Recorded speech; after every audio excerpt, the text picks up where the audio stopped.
just a terrifying mid-air close call, very close call, under investigation right now involving a B-52 bomber and a passenger jet.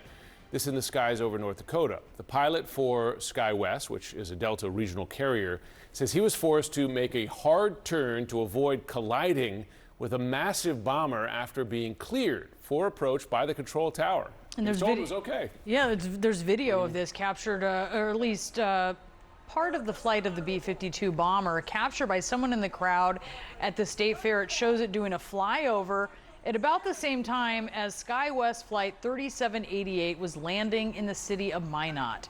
The Air Force confirms the flyover, says it is looking into the matter. A passenger on the SkyWest flight spoke with CNN today, describing the moment the plane turned sharply. It was such a hard U-turn to where we were going kind of straight and then went pretty sideways. I'd be looking out the window and just see straight grass. I wouldn't be seeing the horizon anymore because we were so sideways. That passenger, Monica Green, also recorded the pilot's announcement when they landed safely. Here it is. Sorry about the aggressive maneuver. It caught me by surprise. This is not normal at all. I don't know why they didn't give us a heads up, because the Air Force Base does have radar, and nobody said, hey, there's also a B-52 in the pad or two. Long story short, it was not fun, but I do apologize for it, and thank you for understanding.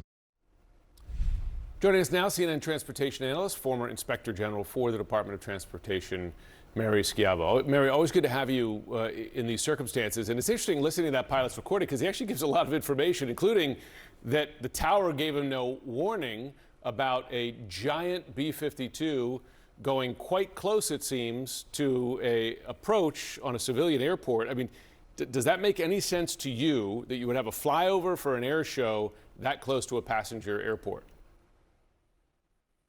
No, but in a nutshell, in a few seconds, that has summarized the problem that's faced at a lot of aviation locations around the country. You've got military operations and civilian operations, and there are two sets of actors. First of all, we'll go with the communications side. You've got the commercial jet, which was handed off from air traffic control for approach from Minneapolis. It contacted the tower and it got clearance to land. That says it owns that airspace. That's what it means in aviation parlance. But then you've got this military plane doing the flyover, and their military base is just north of the civilian aircraft, but they weren't talking to the civilian tower. Hopefully they were talking to their own military controllers, but the two of them never communicated. Then we go to the equipment side. Yes, one plane could see the other if they're similarly equipped and if they have the equipment to be able to see each other. And we've talked a lot about, since the DCA midair, of something called ADSB, the Automatic Dependent Surveillance Broadcast.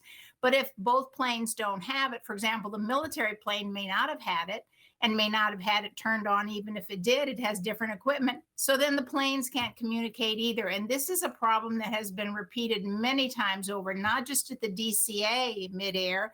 There was one in South Carolina where a military airport is also a civilian airport. We had a midair 10 years ago here. And this is a time, obviously, Mary, when there needs to be a sensitivity to how military aircraft are operating around passenger planes after what happened here in D.C. not long ago. But then even after that Black Hawk ran into that jet here in Washington, you saw other questionable incidents involving another helicopter. And I just wonder if you think that there has been the reckoning that needs to happen when it comes to this issue. That's what's so shocking. I would have thought that the DCA midair was the biggest wake-up call, in the last 2 decades, because it's a terrible, terrible tragedy, the worst we've had in over 2 decades.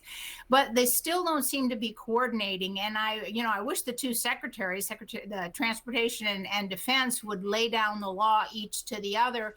But, unfortunately, with the lack of communication with different systems on the aircraft, with different communication systems, and with the pilots not hearing the same communications, same problem in DCA. The pilots did not hear the communications of each other. So when a military aircraft is in that civilian airspace, particularly when a plane has been given clearance to land, They own that airspace. It's just inexcusable. And this is just too many close calls. And like I said, that DCA should have been the wake up call of the century. Yeah, and a flyover is not actually necessary, right? You know, it's not like necessary military ops. It's a good thing, but that raises another question. Time for Pete Hegseth and Sean Duffy to have lunch, I think. Mary, thank you so much. Really appreciate it. CNN's Brian Todd here with more details on it. What are you learning, Brian? Well, guys, you saw that video that we just got into CNN of that B-52 doing the flyover of the North Dakota State Fair on Friday night. That's what it was doing.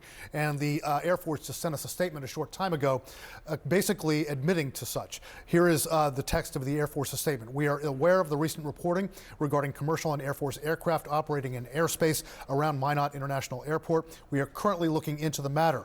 We can confirm that a B-52 aircraft assigned to Minot Air Force Base conducted a flyover of the North Dakota State Fair on Friday evening. And to further set the scene for everybody now, this was this past Friday, July 18th.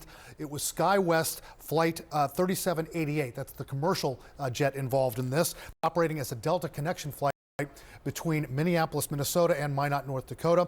The incident happened, the plane was approaching Minot, which is also home to an Air Force base, which is only about 10 miles away from the commercial airport there.